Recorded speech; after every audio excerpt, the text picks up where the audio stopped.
Hey everybody, this is Russ from Retro Game Core. Today we're going to review the metal version of the Retroid Pocket 3 Plus. Now this one just came out last week, but as you can see it has this nice like blue and green metal gradient to it. And so in this video here what I'm going to do is show you the differences between this metal version which just came out and then the plastic one that's been out for about 6 months at this point. And when it comes down to it, I think there are 4 major things that we want to cover in this video here. Number 1, we want to see how it feels in the hand, so you know, the texture of the metal and that kind of thing, how it compares against the plastic version. Second, I want to see whether or not it gets hot when we actually put it under pressure. So we're going to play some high-end emulation, things like PlayStation 2, GameCube, Nintendo Switch, just to see how well it performs when we really push that CPU. Number 3 is going to be Wi-Fi quality, which is always an issue when it comes to metal handhelds, so if you want to play this for streaming content, I want to make sure that it still works okay. And finally, I think the last thing is going to be just the overall weight and everyday use of it, and how it compares against the other models that you have available with this chipset. So in addition to the plastic version of the Retroid Pocket 3 Plus, there is the Anbernic RG405M, which is another metal shell device with the same chip. Anyway, I'm hoping this will be a quick and easy review, but you know me, I gotta go through every little rabbit hole that I find. And so without any further delay, let's go ahead and get started.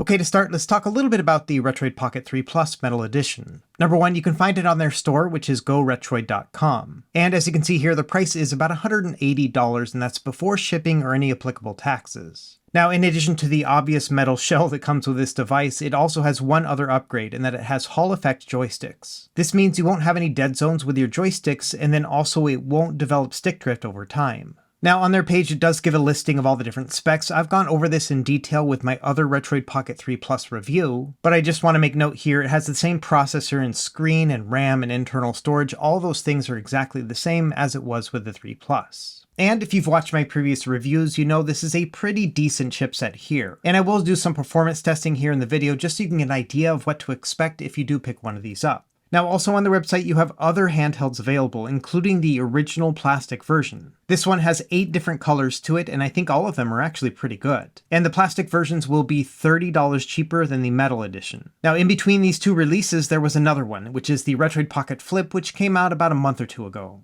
This one costs between $160 and $165 depending on which color you get. And I've done a review of this one as well, and it's almost identical to the Retroid Pocket 3 Plus when it comes to screen and processor. Really, the major differences here are going to be the form factor and the controls. Now, if you already have a Retroid Pocket 3 Plus, you can actually upgrade it with the metal shell yourself, and it's going to cost you $65, but you can buy it here on the website. The nice thing about this upgrade is that it has the screen already pre-installed, so you don't have to swap that out, which is usually the hardest thing when doing a shell swap. But bear in mind, this won't come with the Hall effect sticks, so you'll have to buy those on your own, which you can also find on this website. So now that we know what we're working with, let's go ahead and jump into the unboxing. And as a quick disclaimer here, this is a review unit sent over by Retroid. As usual, all opinions are my own, no money was exchanged in any way, and they are not seeing this review ahead of time. Inside the box, we have a tempered glass screen protector, as well as a USB-C cable, and basically that's about it.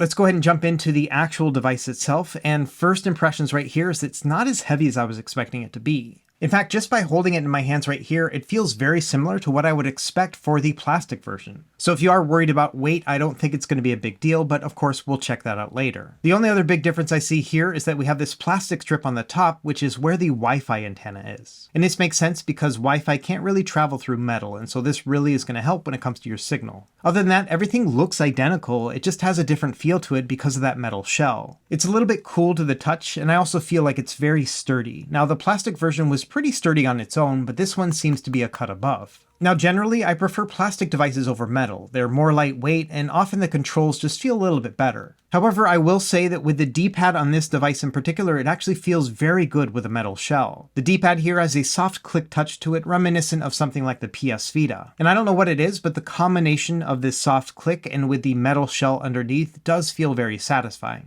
Below that, we have one of our 2 analog sticks, and like I mentioned before, these are magnetic Hall sensors. In terms of size, they're basically the same as on a Nintendo Switch, although the caps are a little bit smaller. And overall, I would say these feel just about the same as the non-Hall sensor sticks, so no big change here. On the right side, the face buttons have a rubber membrane connection. That means they're going to be a little bit mushy and feel like a classic console. And this was something they changed from the original Retroid Pocket 3, which had a soft dome click like the D-pad. Now these buttons aren't bad, they actually have a nice springiness to them and feel very accurate. They also don't really wobble in the case, which is always nice. However, I do prefer the original dome switch connections that we had on the original Retroid Pocket 3. In fact, I installed these on my Retroid Pocket 3 Plus just because I like them so much. So in a perfect world, I would prefer to have the dome switches so that they would match the D-pad, but all the same, I think these are fine. And overall, when it comes to just the feel of the face right here between the D-pad and the analog sticks and the face buttons, yeah, everything feels great right here, just a little bit sturdier and more premium feeling because of that metal shell. Let's do a quick look at the rest of the device. So here on the left, we have our volume up and down, and then on the right, we have our Android home button. Up top, we have our power button on the far left, as well as the micro HDMI output. And then again on the center, we have that plastic space for the Wi-Fi antenna. Next, we have our select and start buttons. Yes, it's very weird that they're up here on the top.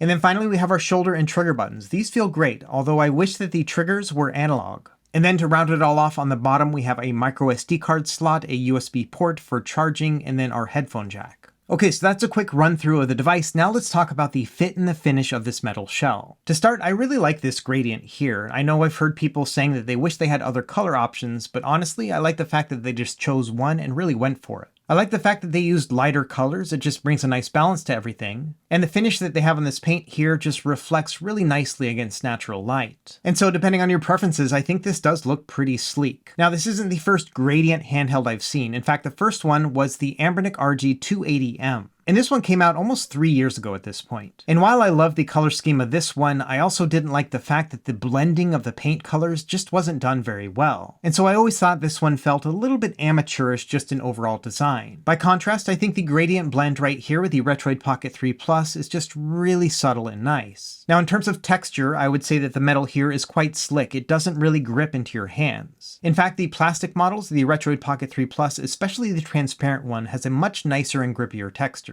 Now on one hand, I like the fact that it's smooth because it's got that nice premium feel to it because of it. But all the same, there's a little bit of a worry in the back of my mind when I pick this up that I might actually have it slip out of my hand. But honestly, after about a week of testing with this device here, it hasn't been an issue at all. I've never felt like it was actually going to slip. And a lot of that has to come with the fact that the majority of the weight is actually going to be within the palm of your hand. And so that in combination with your index fingers on the shoulders and triggers are really going to hold it into place. Now, if you do want a firmer handle on the device, you can buy a grip from the Retroid website. These are $15 and I did a review of these as well. These do have a nice soft powder feel to them, but also it kind of covers up the whole metal thing anyway. And so for me, it doesn't really make sense to buy something that's metal and heavy and then cover it up with plastic. Either way, if you want to improve the ergonomics on your device, this grip is not a bad deal. Now let's go ahead and check out the insides. As you can see right here on the top, this layout is exactly the same as the Retroid Pocket 3 Plus. And I did notice here with the back of the case, you can see that it's painted on both sides. And since we have paint on this side here and no one else is going to see it, I have the opportunity to do something really stupid. And I'm going to grab my screwdriver here and just see how easily scratchable the paint is. And I gotta say, this was easier to scratch than I thought. It only took a little bit of pressure to actually scratch off the paint. You can see it rubbing off onto my fingers right here. So what this means to me is that even though the case is metal, you will want to handle it with care so that you don't scratch it.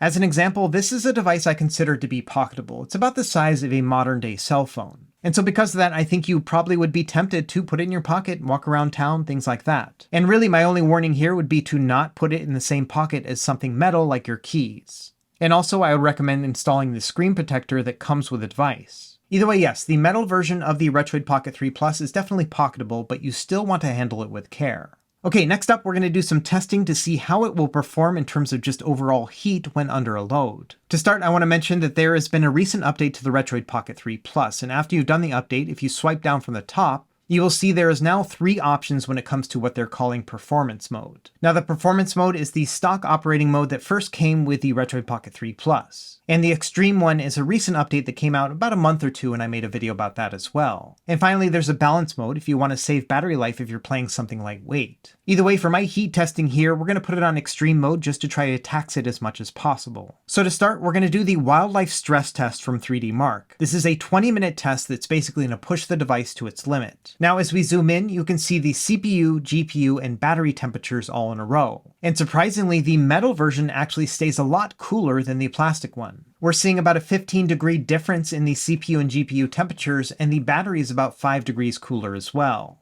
And so my guess here is that because we're using a metal shell, some of that heat is being dissipated into the shell itself.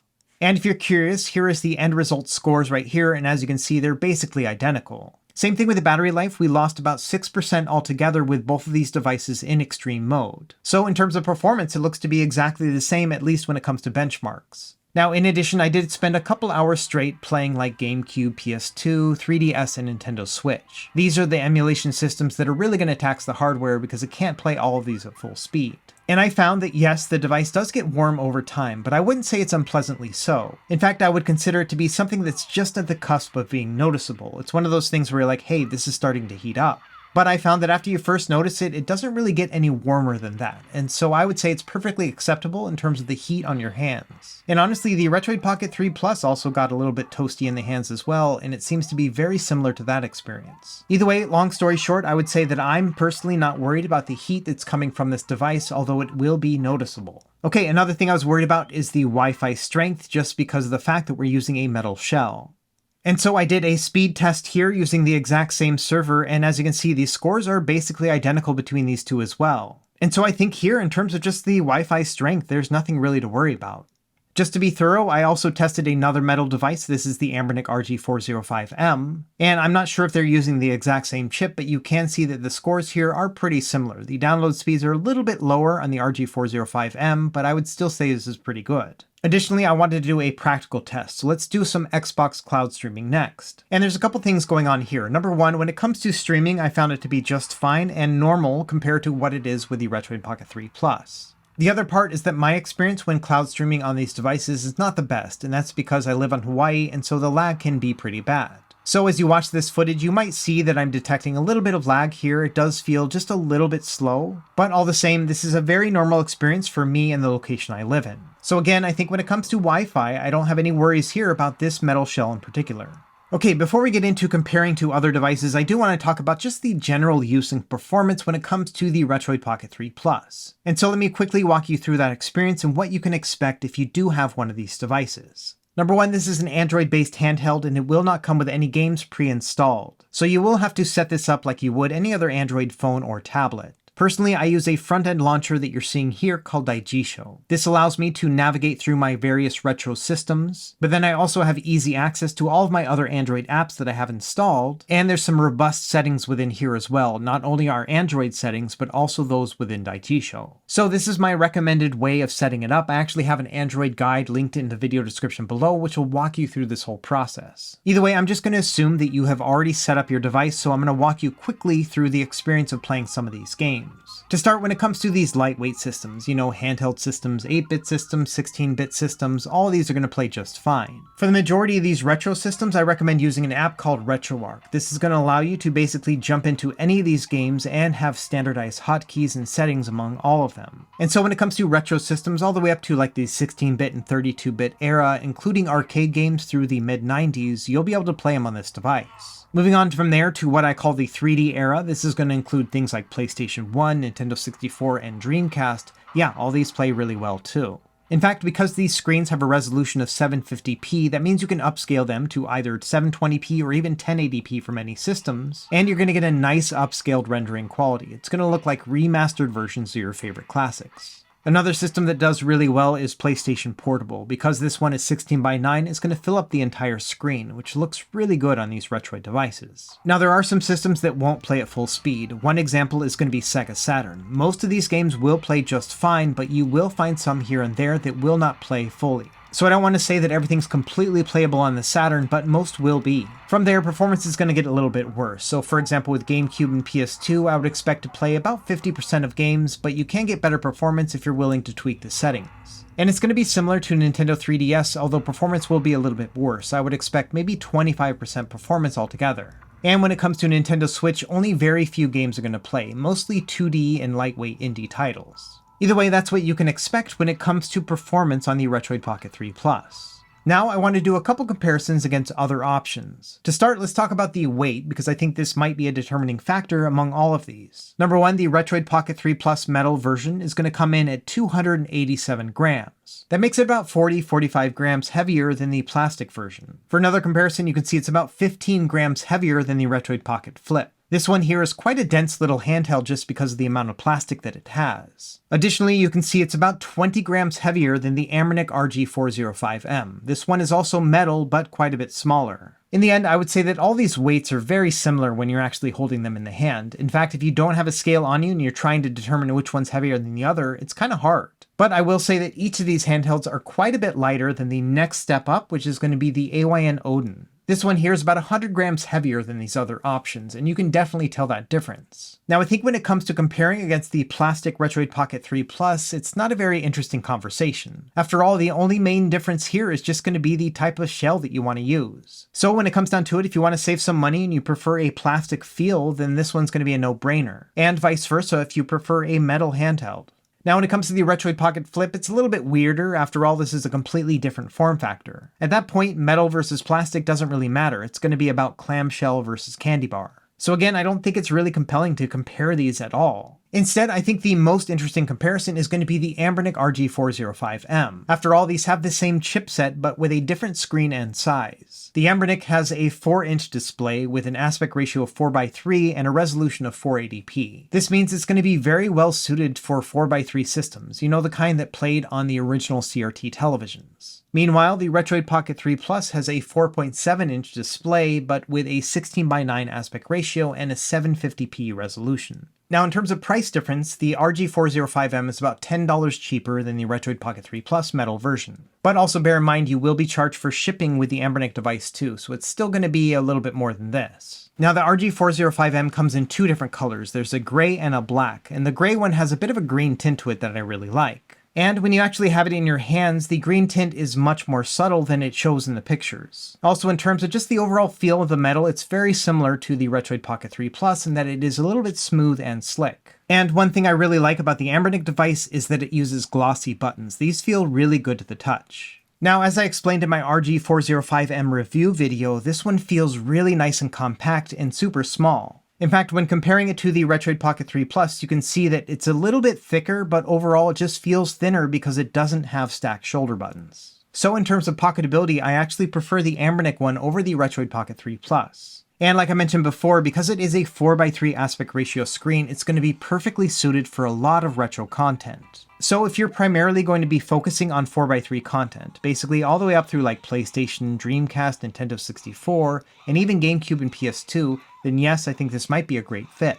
In fact, when comparing apples to apples here, 4:3 content isn't quite as good on the Retroid Pocket 3 Plus. And that's because the screen itself is a little bit small when you actually are playing 4:3 content. So even though the screen is 4.7 inches altogether, when you're playing at this aspect ratio, the screen dimensions are going to be 3.8 inches diagonally. So this is actually a little bit smaller than it is on the RG405M, even though this is a bigger device. However, there are some advantages to playing with a 16:9 screen, especially if you're playing anything but 4:3 content. For example, Game Boy Advance runs at a 3:2 aspect ratio and looks glorious on the screen, and many of the 3D-based systems, like Dreamcast, actually have widescreen hacks that you can use. In addition, because the Retroid Pocket 3 Plus screen is a 750p resolution, that means we can upscale some of these games. So not only can you upscale your favorite Sega Dreamcast game, but you can also make them widescreen, which is pretty awesome. And other systems like PlayStation Portable are going to run natively at 16:9, and these are going to look great. And same thing with Nintendo DS as well as 3DS. You'll be able to put two screens side by side and be able to see more things at once. And then of course Nintendo Switch games, which are also 16:9, are going to look better here as well. And finally, when it comes to Android gaming, most of these are designed with a wider screen in mind, and so a Retroid Pocket 3 Plus is going to be a better fit when it comes to Android gaming overall. Okay, so those were the major topics that I wanted to cover in my Retroid Pocket 3 Plus Metal Edition review. So now let's get to the heart of the matter and talk about what I like and what I don't like about this device. To start, I think that this metal shell is very sturdy, and so if you want something that feels really premium and solid, this is going to really fit that bill. Additionally, I like the color gradient that we have here. In fact, the green and blue look very good, but when you put them together, they look even better. I also think that the Retroid team did a very good job when it comes to heat management as well as Wi-Fi performance, despite the fact that we have a metal shell. The device does get a little bit warm, but the internals actually are staying cooler, and the Wi-Fi performance is just as good as it is on the plastic models. I also found the device is not too heavy. In fact, it just in general feels about the same as the plastic version. And in addition, this one has all the things I like about the Retroid Pocket 3 Plus. In fact, it's still one of my favorite devices under $200.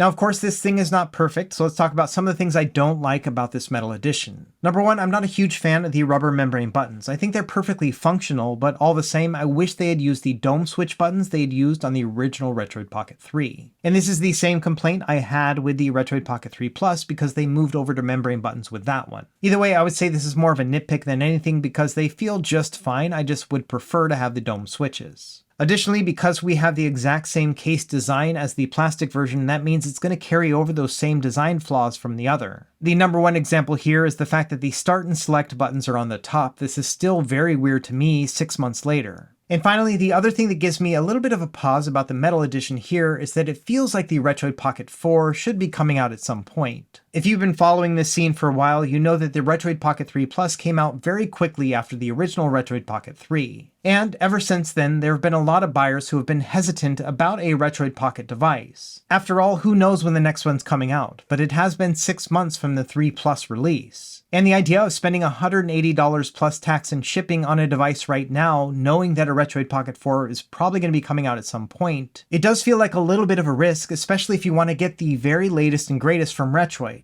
However, in the end, that really doesn't take away from the fact that the Retroid Pocket 3 Plus Metal Edition is a very solid entry in the Retroid catalog. So the way I see it, if you want a Retroid device and you like this form factor and you also want something that's in metal, this one here is going to be a no-brainer. Additionally, if you have the plastic version of the Retroid Pocket 3 Plus, doing the $65 upgrade might be worth it for you as well. The big question for me is that now that I have both the metal and plastic version, which one am I actually going to play the most? And honestly, even before the metal version arrived, I already knew the conclusion to that, because I prefer plastic devices, so there's going to be a lot of things that have to go right for me to go away from the plastic one into a metal device. And truth be told, this one almost got me to switch over. A lot of that has to do with the color gradient. I think it looks really sharp. But at the end of the day, I do prefer plastic devices, including those that are transparent. And so because of that, yeah, I'm probably going to stick with my original Retroid Pocket 3 Plus. But all the same, even though I do prefer the plastic version, I think the metal one here is pretty great. So let me know what you think in the comments below. Do you already have a Retroid Pocket device, and is this metal version the one for you? Or do you think it's a better idea to just wait and see what Retroid comes up with next? As always, thank you for watching, and be sure to like and subscribe if you found this helpful, and we will see you next time. Happy gaming!